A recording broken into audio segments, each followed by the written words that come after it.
The legislative branch is the Boston City Council. They vote on important issues from housing and policing to other major issues that affect all of our neighborhoods in Boston.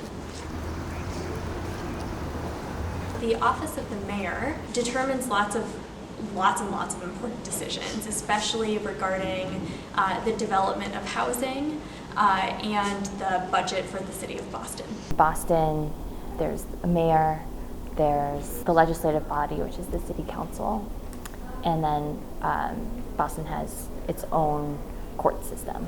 Boston government works when voters go to the polls, when those elected officials listen to the needs of all voters and all residents. We're able to make elected officials listen to us by making phone calls, talking to them in person, by organizing and showing up to rallies. There are lots of ways that we're able to make Boston work, but we need to organize to make sure that all of our voices are heard. I think the census is necessary because it shows how the U.S. population and demographics of that population change over time. Personally, I think that every 10 years isn't enough time or isn't as frequent as we need a census because a lot can change over 10 years. I think, for example, the city of Boston and the demographics of the city of Boston have changed just over the last 10 years, but censuses in general are very important because it shows us how our communities have changed and how the needs of our communities have changed too. When the government doesn't work, there are entire communities or entire neighborhoods that are excluded from the public good.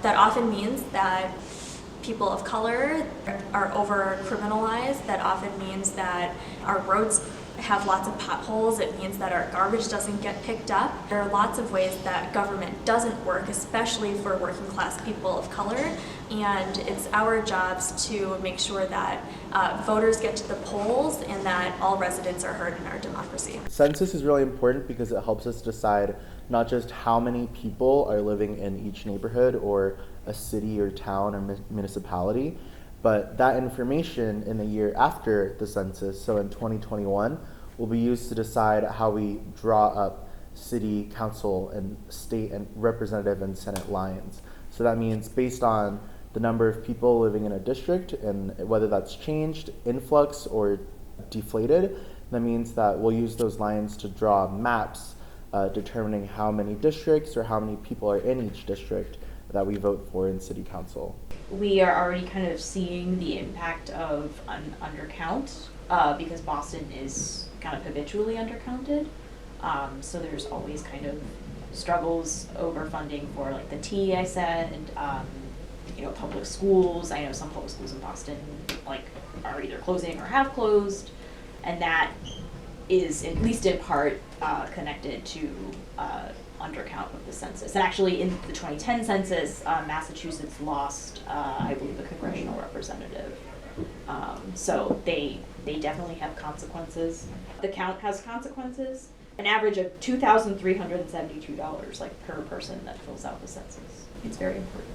Boston government, I would say, as like a last thought, is that the government belongs to the people, and that means that we all have a voice and we all have a say.